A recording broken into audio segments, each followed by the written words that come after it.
நேயர்கள் அனைவருக்கும் வணக்கம்.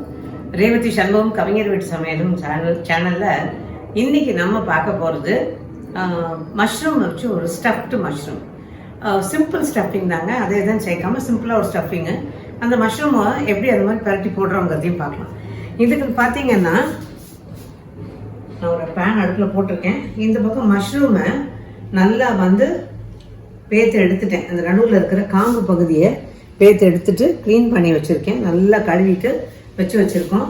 இதுக்கு நான் ஒரு பேக்கெட் மஷ்ரூம் எடுத்துருக்கேன். கொஞ்சம் பெருசாக பார்த்து வாங்கிக்கோங்க, ஏன்னா ஸ்டஃபிங் கொடுக்கணும். இதுக்கு சின்ன வெங்காயம் ஒரு 12-15 வெங்காயத்தை எடுத்து நல்லா பொடியாக சாப் பண்ணியிருக்கேன்.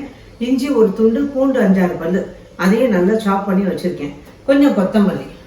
இதுக்கு முதல்ல இந்த ஸ்டஃபிங் மசாலாவை ரெடி பண்ணிக்கலாம். இப்போ நம்ம ஸ்டஃப் பண்ணுற அந்த மசாலாவே பார்த்தீங்கன்னா இன்னும் ஒரு பேக்கெட்டுக்கு கூட காணும். ஸோ அதுக்கு குறைச்சும் போட்டுக்கலாம், கூடியும் போட்டுக்கலாம். ஸோ அந்த ஓரளவுக்கு ரொம்ப கம்மியாக இருந்தால் நல்லா இருக்காதுங்கிறதுனால நான் இதை கொஞ்சம் அதிகமாக தான் எடுத்திருக்கேன். இன்னும் ஒரு பேக்கெட் போட்டு நீங்கள் பண்ணிக்கலாம். இப்போ இந்த எண்ணெய் கொஞ்சம் காயட்டும். இதில் தாளிக்கணும் அப்படிங்கிறதுலாம் 2 சீரகம்,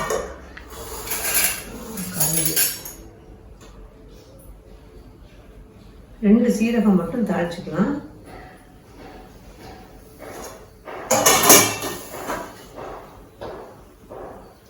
மஷ்ரூம் கழுவுறதை பற்றி நிறைய பேர் கேட்பீங்க.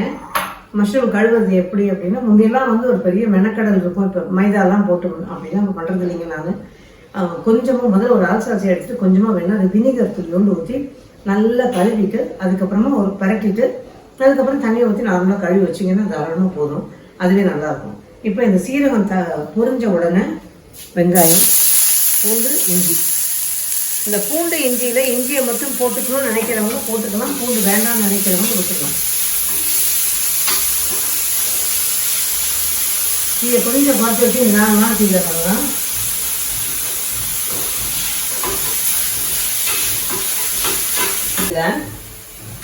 கொஞ்சமாக உப்பு, ஓரளவுக்கு இந்த மசாலா தேவையான உப்பு, பட் கொஞ்சமாக தான் செல்லுபடியாகும், அதனால கொஞ்சமாக போடுங்க.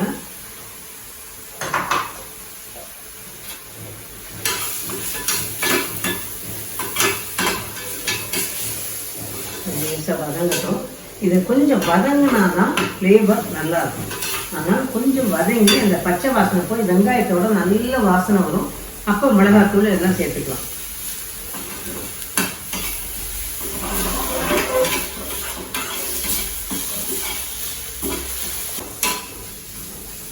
நல்லா வதங்கி வச்சு பாருங்க. இப்போ இதில் மிளகாய்த்தூள் கொஞ்சமாக போட்டிருக்கோம், அதனால் அதுக்கு தகுந்த இது போடணும். ஏன்னா மிளகு சீரகம் நான் அது போடுவேன். ஸோ நான் ஒரு 1/2 ஸ்பூன் அளவுக்கு தான் போட்டிருக்கேன். போதும். நம்ம கொஞ்சமாக தானே ஃபில்லிங் இருக்குது, அதனால் ஒரு 1/2 ஸ்பூன் தனியாத்தூள். இப்போ தீ என்ன நல்லா குறைச்சிடலாம்.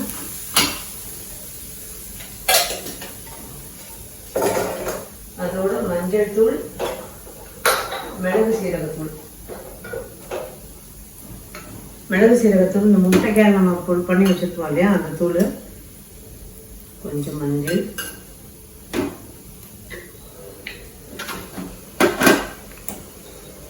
ஒரு 1/4 ஸ்பூன் மிளகு சீரகத்தூள் தாராளமாக போடுங்க. அவ்வளோதான். அதோட கொஞ்சமாக கரம் மசாலா.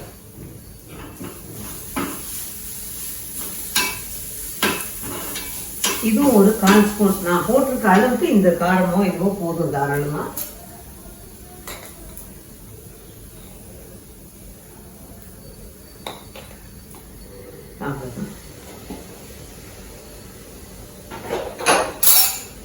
இதோட இப்ப நல்ல ஒரு பரட்டிட்டு லாஸ்ட்ல கொத்தமல்லி கொஞ்சம் நிறைய போடணும். அது நிறைய போட்டுக்கோங்க, ஏன்னா நல்ல ஒரு வாசம் கொடுக்கும், டேஸ்ட்டும் கொடுக்கும்.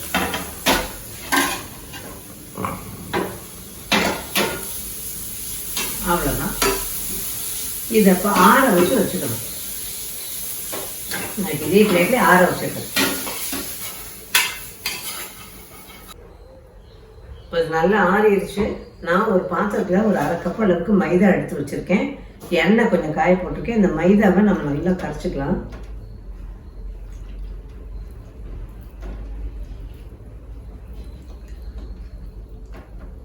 கொஞ்சம் திக்காக கரைச்சிக்கோங்க.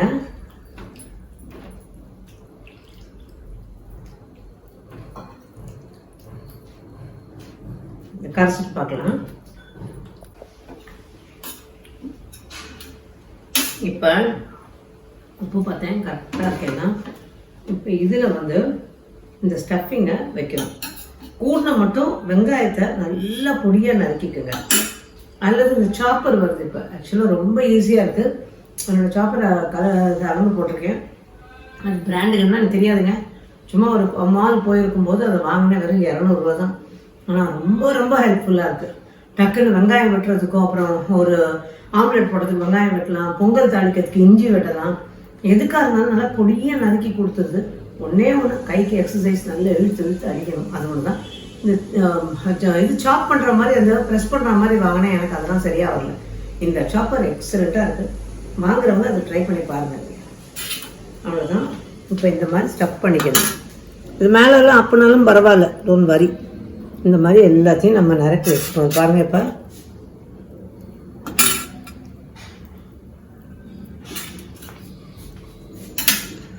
இந்த ஃபில்லிங் தாராளமாக இது போடும். இதில் வந்து ஒருவேளை நீங்கள் விருப்பப்பட்டால் சோயா இருக்கு இல்லையா, சோயா சங்க்ஸ், அந்த சோயா சங்க்ஸை நல்லா ஊற வச்சுட்டு கொதிக்கிற தண்ணியில் அப்புறம் 2-3 தடவை நல்லா பச்சை தண்ணியில் அலசி புழிஞ்சு அலசணும். அலசி எடுத்துக்கிட்டு அதுக்கப்புறமா அதை நல்லா மின்ஸ் பண்ணுறது இந்த மிக்சியில் போட்டு ரெடி அடிச்சிங்கன்னா சரியாயிடும். இதோடு சேர்த்து கலந்துக்கலாம். அந்த மாதிரியும் பண்ணிக்கலாம். அல்லது காலிஃப்ளவர் அல்லது முட்டை, உங்களோட விருப்பம் எதுவோ. அவ்வளோதான். இந்த மாதிரி ஃபில்லிங் ஆனால் கொஞ்சம் தான் கொள்ளும், இதில் நிறைய கொள்ளாது. இந்த மாதிரி எல்லாத்தையும் ஃபில் பண்ணிவிட்டு அதுக்கப்புறம் எப்படி பரட்டுறதுன்னு பார்க்கலாம். நம்ம செஞ்சு வச்சிருந்த ஸ்டஃபிங் வந்து இதுக்கு பக்காவாக ஆயிடுச்சுங்க. அந்த அளவுக்கு கரெக்டாக இருந்தது. ஒரு 14 பீஸ் இருக்குதுல்ல. இதுக்கு வந்து நான் கொஞ்சம் மைதா கரைச்சிருக்கேன் கொஞ்சம். பட் ஆக்சுவலாக மைதா இன்னும் கொஞ்சம் கம்மியாகவே கரைக்கலாம். நான் தடாவது கரைச்சிட்டேன். கொஞ்சம் நிறைய ஆயிடுச்சு. வேறு எதுக்காவது யூஸ் பண்ணிடுவேன். இந்த பக்கம் பார்த்தீங்கன்னா பிரெட்டு தூள். இந்த பிரெட்டு தூள் வந்து இதில் கிடைக்கிது. எல்லா கடைகள்லையும் டிபார்ட்மெண்டல் ஸ்டோர் எல்லாத்தையும் கிடைக்கும். நான் என்ன பண்ணுவேன், அது கொஞ்சம் பெரும்பருக்கையாக கொண்டு வந்து நல்லா மிக்சியில் ஒரு சுற்றி எடுத்துருவேன். ஏன்னா நிறைய உங்களுக்கு அப்போ வந்து கோட்டிங் நிறைய கிடைக்குங்கிறதுனால. ஸோ இது வந்து ஸ்டஃப் பண்ணியாச்சு. ஸ்டஃப் பண்ணும்போது அந்த உள்ளுக்குள்ளே இருக்கிற நம்ம அந்த காம்பை உடைக்கிறோம் இல்லையா, உடைக்கும் போது உள்ளுக்குள்ளே இருக்கிறதையும் லேசாக சுரண்டி எடுத்துடணும். ஸோ ஃபில்லிங்கான இடம் நிறைய கிடைக்கும். ரெண்டாவது ஃபில் பண்ணும்போது பிடிச்சி அழுத்தினோம்னா நான் ஒன்று உடைச்சிட்டேன். அப்போ தான் தெரியுது பாருங்க, அழுத்துறேன்னு உடஞ்சிருச்சு. இந்த மாதிரி உடஞ்சிரும். அதனால் ரொம்ப அழுத்திடாதீங்க. இப்போ இதை வந்து நீங்கள் முதல்ல இந்த லேசாக ஃபஸ்ட்டு கவர் பண்ணிவிடுங்க. கவர் பண்ணிவிட்டு அப்புறமா இதை டிப் பண்ணுவேன். ஏன்னா அந்த மைதாவில் சில நேரங்களில் இது வந்து அப்படியே இறங்கிடும் மைதாவில். இப்போ இதை வந்து எடுத்து இதில் போட்டுட்டு நல்லா கோட் பண்ணிடுங்க. இப்போ ரோல் பண்ணுங்கள். இது ஆக்சுவலாக நைட்டு டின்னருக்கு யாராவது வராங்கன்னா நீங்கள் மத்தியானமே கூட பண்ணி வச்சுக்கலாம். பண்ணி ஃப்ரிட்ஜில் வச்சுருங்க. நல்லா கோட் பண்ணிடுங்க. இது வேணும்னு இப்போ இந்த ஆக்சுவலாக பார்த்தீங்கன்னா நல்லா பரட்டி எடுத்துட்டு நான் என்ன பண்ணேன், திருப்பி இதில் போட்டுடுறேன். டபுள் கோட்டிங் உங்களுக்கு. ஸோ மஷ்ரூம் வந்து டக்குன்னு எண்ணெயில் படாது. கொஞ்சம் நல்லா கோட் பண்ணுங்க. அவ்வளோதான். திரும்ப ஒரு கோட்டிங். இன்னும் ஒன்று பண்ணி காமிக்கிறேன்.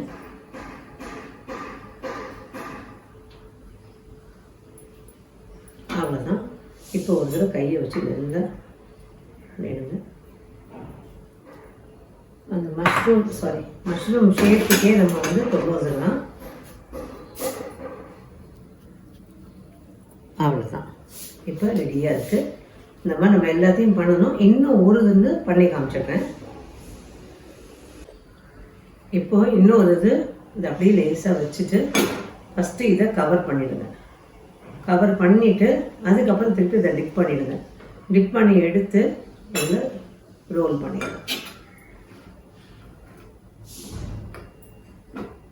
இது பல வருஷங்களுக்கு முன்னாடி இந்த ஸ்டஃபிங் வந்து நான் ஆரம்பத்தில் வந்து மங்கையர் சாய்ஸில் பண்ணேன். இதை பல வருஷங்கள் ஆயிடுச்சு. நான் அப்போ வந்து ஃபஸ்ட்டு இந்த மீடியாவில் வந்து நான் பண்ண ஆரம்பித்தது. ஸோ அதில் வந்து நான் இந்த மாதிரி நிறைய விஷயங்கள் பண்ணியிருக்கோம். சிலதை இப்போ எடுத்து திரும்ப பண்ணுறேன். இப்போ திரும்ப ஒரு தடவை டிப் பண்ணிவிட்டு இது என்னன்னா இந்த கோட்டிங் வந்து நிறைய அப்படி இருக்கும்போது உங்களுக்கு நல்லா இருக்கும். இன்னொன்று மஷ்ரூம் சில நேரங்களில் பிரியும், சடால் அந்த தண்ணி படப்படன்னு புரிஞ்சுக்கிட்டே இருக்கும், அந்த மஷ்ரூமோட ஈரத்தன்மை. அதனால டபுள் கோட்டிங் கொடுத்துக்கிறோம். இந்த மாதிரி எல்லாத்தையும் பண்ணிடலாம்.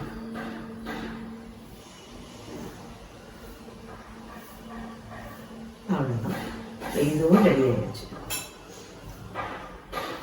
இந்த மாதிரி எல்லாத்தையும் பண்ணிட்டு பார்க்கலாம். இப்போ இந்த மாதிரி அழகாக டபுள் கோட்டிங் கொடுத்து பண்ணி வச்சுட்டேன். டபுள் கோட்டிங் கொடுக்கும்போது இந்த மைதா மாவு வந்து உங்களுக்கு ரொம்ப தின்னாக பண்ணிடாதீங்க. தோசை மாவு அதை தாண்டி கொஞ்சம் திக்காக இருந்ததுன்னா உங்களுக்கு கோட்டிங் திக்காக கிடைக்கும். ஸோ இப்போ வந்து எண்ணெயோட காய்ச்சல் சரியாக இருக்கும்னு நினைக்கிறேன். என் கையில் இருந்த மாவு எடுத்து போட்டுறேன். எண்ணெய் காய்ச்சல் சரியாக இருக்குது. நான் அளவாக தான் வச்சுருக்கேன். தீயும் இதுக்கு சின்ன கடாயை கண்டு தீயை அளவாக வச்சுருக்கேன். தீயை ரொம்ப கம்மியாகவும் வைக்கக்கூடாது, அதே சமயம் ரொம்ப அதிகமாகவும் வைக்கக்கூடாது. கட்லெட்டுக்கெல்லாம் என்னென்னா ஒன்று உள்ள வெந்து வேகாமல் இருக்கும், இன்னொன்று வந்து மேலே தீஞ்சு போய்டும், உள்ளே வந்து சாராது. அதனால ஓரளவுக்கு நிதானமான தீயில் ஆனால் நல்ல காய்ச்சலோட அளவாக போட்டு பொரிச்சு எடுக்கணும். எண்ணெயும் காஞ்சிருச்சு, கம்மியாக தானே இருக்குது, இன்னும் 2 போட்டிங்கன்னா சட்டுன்னு அந்த ஹீட்டு குறைஞ்சி எண்ணெய் இழுக்க ஆரம்பிச்சிடும். அது தகுந்த மாதிரி இருக்கணும். இப்போ தீயை பாருங்கள், நிதானமாக வச்சுருக்கேன், அந்த கடாய்க்கு ஏற்ற மாதிரி. ஸோ உங்களுக்கு கரெக்டாக இருக்கும். இப்போ நல்லா வேகணும், அது வெந்து அந்த ப்ரௌன் கலர் வரணும். இந்த மாதிரி போடும்போது அந்த டபுள் கோட்டிங் கொடுக்கும்போது அந்த காளான் வந்து மேலே தெரிஞ்சதுன்னா டக்குன்னு எண்ணெயில் பிரிங்கும் போது அது வந்து சடச்சடன்னு பொரிஞ்சுக்கிட்டே இருக்கும், எண்ணெய் இழுத்துக்கிட்டே இருக்கும். ஏன்னா அதில் தண்ணி சத்து அதிகம். அதனால டபுள் கோட்டிங் கொடுத்து பண்ணுறோம். இப்போ இது நல்லா வெந்ததுக்கப்புறம் நம்ம எடுக்கும்போது பார்க்கலாம். அதுதான் நிதானமான தீயில நல்லா பொரிச்சுட்டேங்க. இந்த நேரம் மாறுது பாருங்கள். இதை எடுத்துக்கலாம். மீதியெல்லாம் பரிமாறும் போது சுட பொரிச்சு பரிமாறலாம். இதுக்கு வந்து ஒரு சாஸ் ஏதாவது வச்சுக்கலாம். எனக்குலாம் இந்த சாஸ்லாம் அந்த வெறுமனே புட்டு அதனோட ஒரிஜினல் டேஸ்ட்டில் நல்லா என்ஜாய் பண்ணணும். அதுதான் என்னோட. ஸோ இது இப்போ ஆறணுன்னா ஒன்று மட்டும் நான் கட் பண்ணி காமிக்கிறேன், எப்படி இருக்குதுன்னு பார்க்கலாம். கொஞ்சம் ஆறட்டும். பொரிச்சதை எடுத்து வச்சேன். இந்த பாருங்கள், வெட்டி காமிச்சிருக்கேன். இதில் கோட்டிங் திக்காக நல்லா இருக்கும், பிரியாமல் இருக்கிறதுக்கு சௌரியமாக இருக்கும். அதே சமயம் இந்த கோட்டிங் நல்லா டேஸ்டியாகவும் இருக்கும். ஸோ ரெண்டுமே சேர்ந்த மாதிரின்னு வச்சுக்கோங்களேன். இந்த மாதிரி ட்ரை பண்ணுங்க. நான் ஏற்கனவே சொன்ன மாதிரி எனக்கெல்லாம் வந்து சமோசா, கட்லெட்டு, கச்சோரி இதெல்லாம் பார்த்தீங்கன்னா இந்த இதெல்லாம் சாஸ் எல்லாம் இல்லாமல் ஒருமே சாப்பிட்டீங்கன்னா ரொம்ப நல்லாயிருக்கும். அதோட ஒரிஜினல் டேஸ்ட் நமக்கு சரி. ஸோ ட்ரை பண்ணி பார்த்துட்டு இந்த மஷ்ரூம் பிரியர்கள் எப்படி இருந்தது என்னன்னு சொல்லுங்கள். உங்களோட ஃபீட்பேக்கையும் கொடுங்க. மீண்டும் சந்திப்போம். நன்றி, வணக்கம்.